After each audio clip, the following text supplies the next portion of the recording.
Hello and welcome to the Bridgewater-Raynham Connection, our program focusing on our Bridgewater-Raynham Regional School District. I'm Pat Riley, and my co-host is our Superintendent of Schools, Dr. Jackie Forbes. Welcome.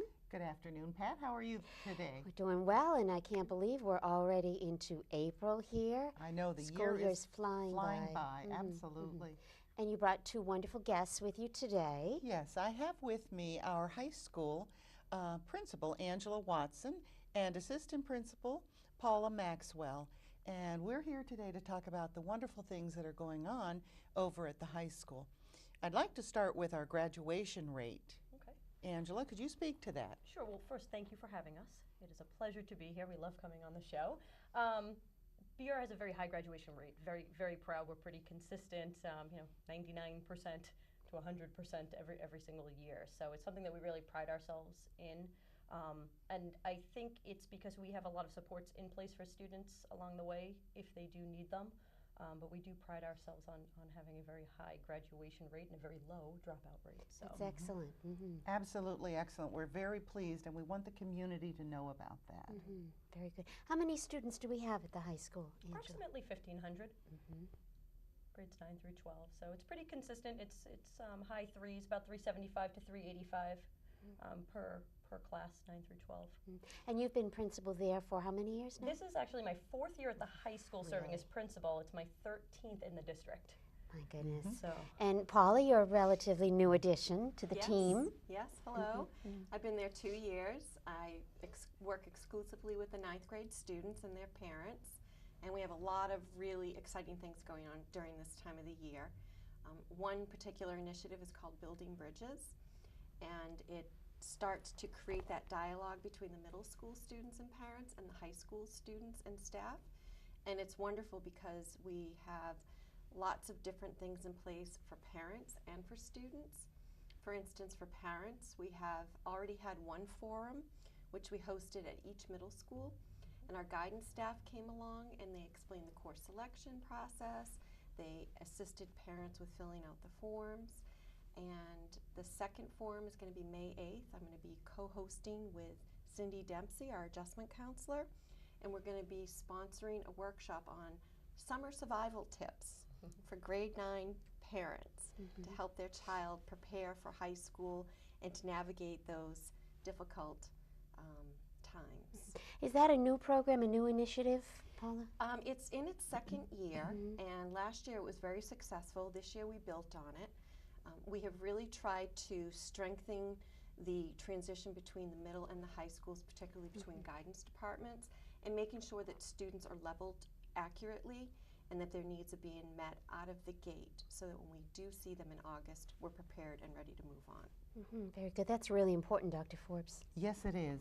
We also have some other wonderful things going on this week at the high school, and I believe they're new initiatives with the guidance department. Could you speak to those? Yes, kind of jumping off of what Paula said, with the initiatives with parents, we're really trying to make a concerted effort to engage the parents to be active participants and not just passive participants. We want them in the school.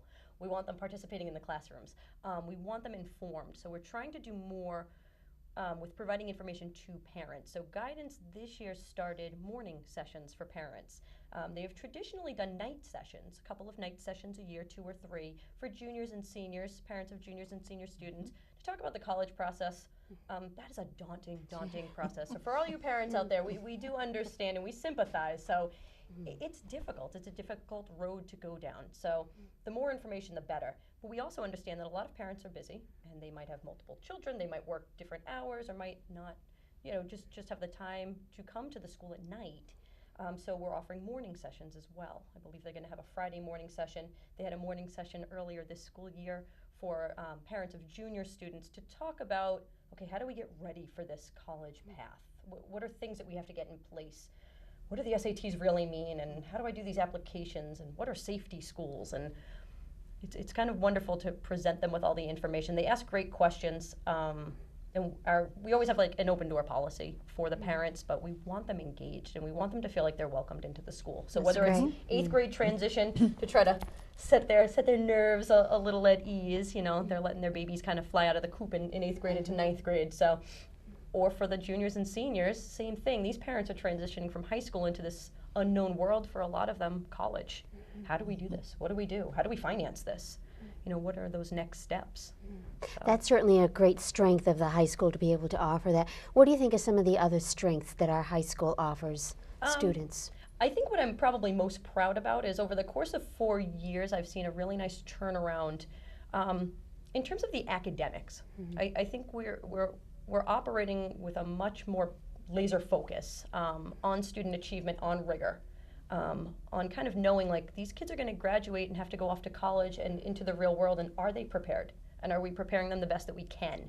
And are we giving them the skills that they need to ensure that they will go on to college or careers or, you know, any field that they choose, but being prepared. So we've made a nice turn, I think. We're increasing more AP courses. So I think when I first started, we might have had 7 or 8. We have 10 now, or we're going to have 10. So I apologize. I think we started with 6 or 7. We built it to 8. We're going to have 10 next year. So with the school committee's blessing, we just approved 2 more. Our sciences are very strong. Our science pathways are very strong for students. But I like that we have pathways for all students. You know, you don't have to be the AP student on an AP pathway. We have pathways for all different types of students, regardless of where their academic strengths may lie. And yet some of the higher level students are some that we haven't always been able to give that much to, challenge them as much as we would like to. So having those AP courses is really important. Yes, it really adds rigor. And could you speak to the 2 that we're adding in the fall that we're excited about that the committee just approved? They just approved it. They just approved it at the last school committee meeting. One is AP Computer Science. So currently at the school we offer a course that Angela Kendall teaches, and it's accelerated Java programming. And unbeknownst to me, Java programming is computer science. So I apologize, Angela. And she teaches it using part of what is an AP approved textbook, and only part because it's not AP, it's only accelerated. So we want to take that next step. We really want to push these kids.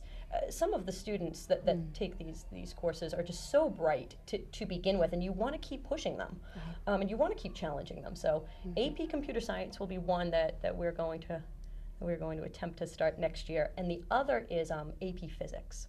So as I said earlier, we have a very strong science pathway. Liz Califf is passionate about her physics and her robots. And we did very well just recently. Not to plug it, but TJ squared 2nd place. It was excellent at the Boston competition, so good job. But she will be teaching the AP Physics, and it's C, Section C, which is mechanics. And what she found, and the reason why she's so passionate about this, is students would graduate and they would go into like an engineering field, and when they took physics in college, they found that they weren't really prepared for it because they didn't have the calculus background for it. So when you take AP Physics, mechanics, you have to concurrently take it with calculus. So you've got to take both at the same time. Not AP calculus, but calculus. It's rigorous, you know, and it's demanding, but it's going to prepare these students for what lies ahead of them. So we're excited about those 2. We're excited about all of our AP courses and all of our courses and our electives, but he's great. It's great to keep expanding the AP offerings to our students. I think it's important to look at what you offer and see when you have to kind of make changes. You know, so we've made some changes along the way where we've decided, okay, we're not going to run some of these classes, and let's try to incorporate, you know, more academically rigorous courses with a focus on writing. I mean, writing is going to be our focus, so, and it's writing across the curriculum. So gone are the days of you're just writing in your English class. You have to write in your physical education class. You have to write in your music class. You have to write in your art classes, your business classes. So we have a focus on that. And that has been a need, a curricular need that we have district-wide. And so I'm very pleased to know that writing is a major component in each of the content areas as we move forward. Now, Paula, we mentioned you're kind of new to the district, but give us a little bit about your background. I started in education 19 years ago. I was originally an art teacher at the middle school level in Weymouth, and I taught at the middle school level for 7 years, and then I moved on to the high school where I taught photography, and I was the lead teacher in art and music. I was also an executive officer of the union for the WTA, and then I started to flirt with administration. I was really empowered by the difference I could make in kids' lives as lead teacher. Right. And that really excited me. So I pursued a CAGS, and I became a dean of students at Weymouth. And I absolutely loved it because I there worked just with the freshman academies. And a lot of the things I learned in that role I've transferred and brought with me to BR, which has been real exciting to be able to develop those further. I left Weymouth. It was a little too close for comfort. My brother taught there. He was the hockey coach. My husband teaches there. So I thought, I'll test the water somewhere else. And I moved on to Silver Lake. I was a housemaster at Silver Lake.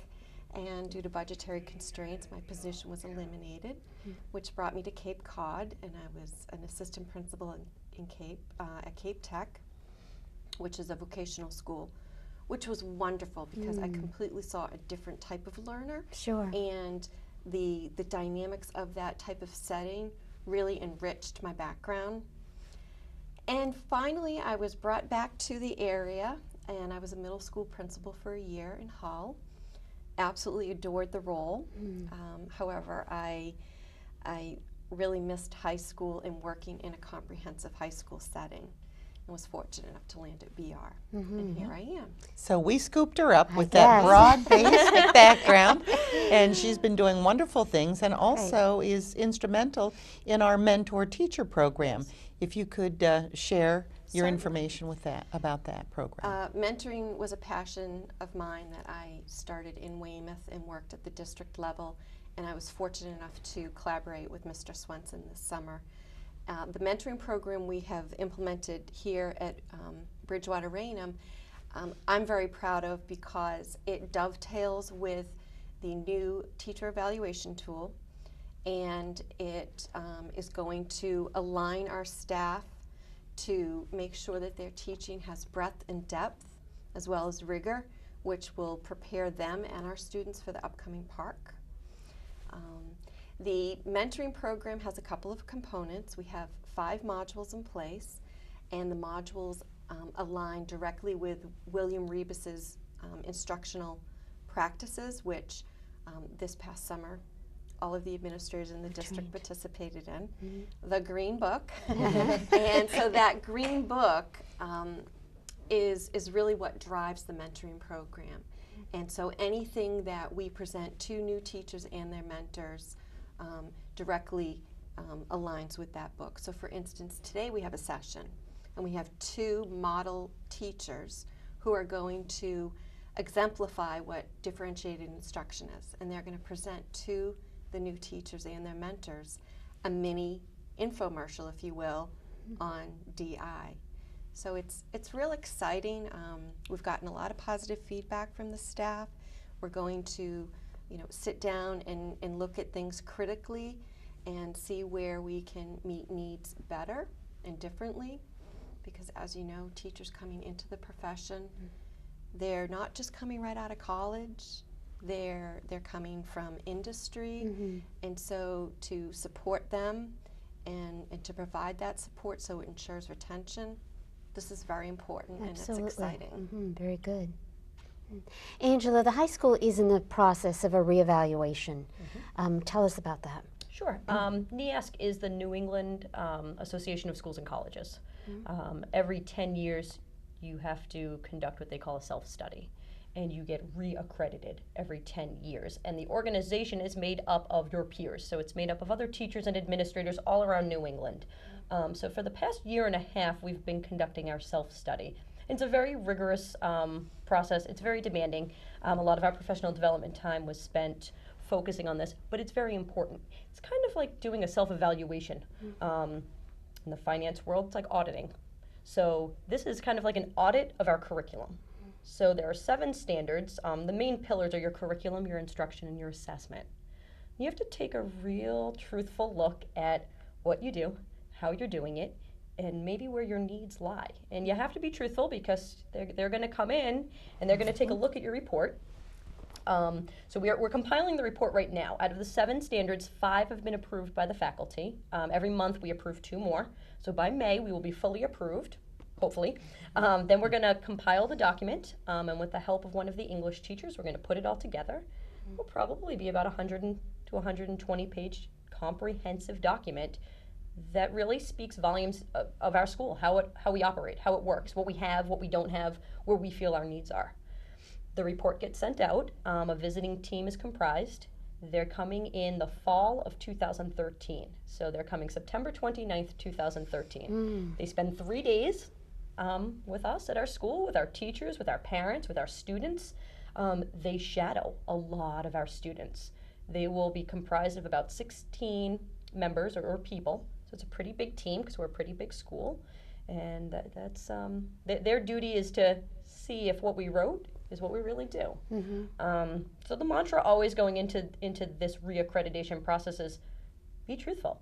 You know, don't speak of things that we don't have.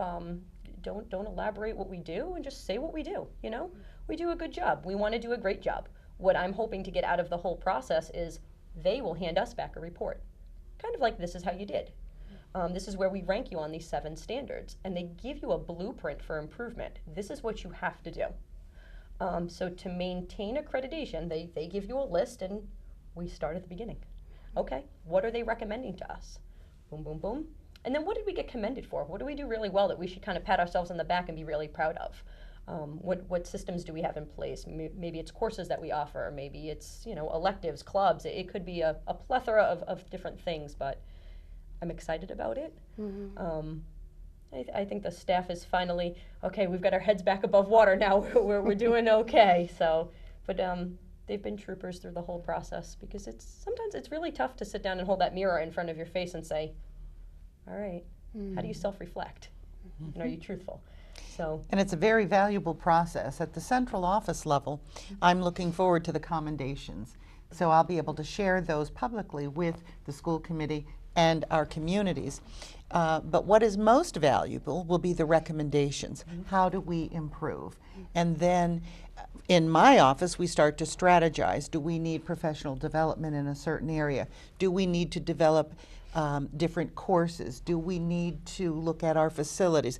We're not quite sure what the recommendations will be, but we will then take those recommendations, align them with the district's improvement plan, the high school improvement plan, and then start to have action plans to address each of those areas.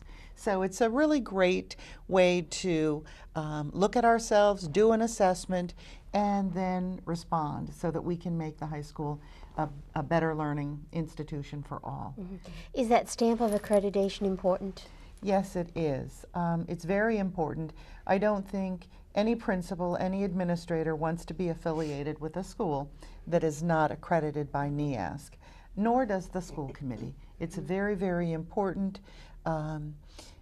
accreditation process. It speaks to what we do very well, and I think the community will be very proud.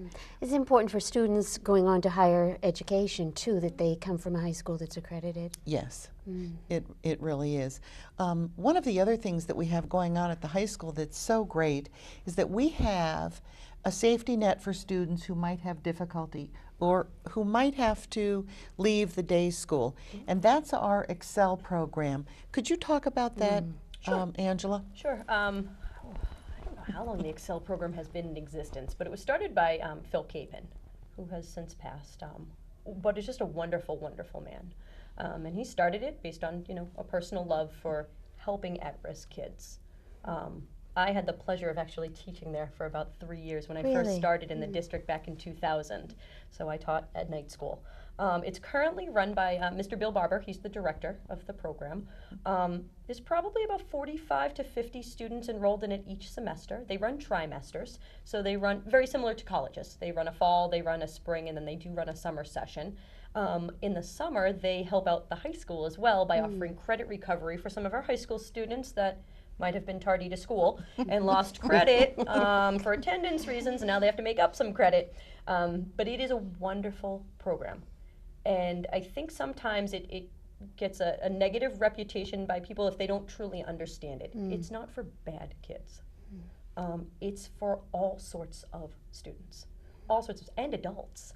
I think 2 semesters ago, Mr. Barber might have had a young woman who actually graduated from the program who just decided, hey, I don't want, you know, I want my high school diploma. Can you help me? Yes. And it's not just open solely to Bridgewater Raynham students. It's an open program. So kind of like school choice, we allow other students in. But kids go for many different reasons, many different personal reasons. And all of them are valid. And these are kids that usually are coming from some type of, struggle. It's not easy. They're doing the best they can with what they've got. And sometimes they need this, and it's a wonderful, wonderful program. So really, you're looking at 45 students that potentially could have dropped out of school. And that's why our dropout rate is so low. As long as they leave us and go into the Excel program and remain until they get their diploma, they're not considered a dropout, nor should they be. They're receiving their high school diploma. And the program is academically rigorous. The students also do receive a diploma, and they've all passed the MCAS Excellent. test. So it's a wonderful safety net for students who require a night school education. It offers them that second chance that can be so critically important. Yes. And it's important that there is like a counseling component to it. There's a guidance counselor who's on staff, which is really important, All students need supports. Absolutely. We would be remiss if we didn't talk about the extracurricular programs that we have at the high school and also our athletic department. So could you share any highlights with us? Sure. Division I school, phenomenal athletic program, fall, spring, I'd say probably about 50% of our student body population is involved in athletics during one or more seasons. A lot of our students play more than one season. I don't know the number off the top of my head how many students are involved in extracurriculars, but we have about 25 to 30 different after-school clubs. Some of our clubs are just student-driven. Students decide, hey, we'd like to have a chess club. They find a teacher who volunteers. Sure, I'll meet with you guys once a week, and we put up little posters, and the kids do it. So students at the school really do have the opportunity to tap into any interest, that they have. And if we don't have it, hopefully we can create it. So I'm trying to work with some of the boys now on an ultimate frisbee. These boys they're not letting this go either. But you know what? I have to give them so much credit because they persevere. So if at first you don't succeed, try again. They just keep on trying. So they are really, they're bent on getting a club team together at that high school. They have a ton of kids involved. They're affiliated with a Boston League. So again, something that we don't have, but there's an interest, and we push through, and hopefully it will be a club sport, maybe next year or the year after. Lacrosse started that way. It was just a club sport, now it's a varsity sport.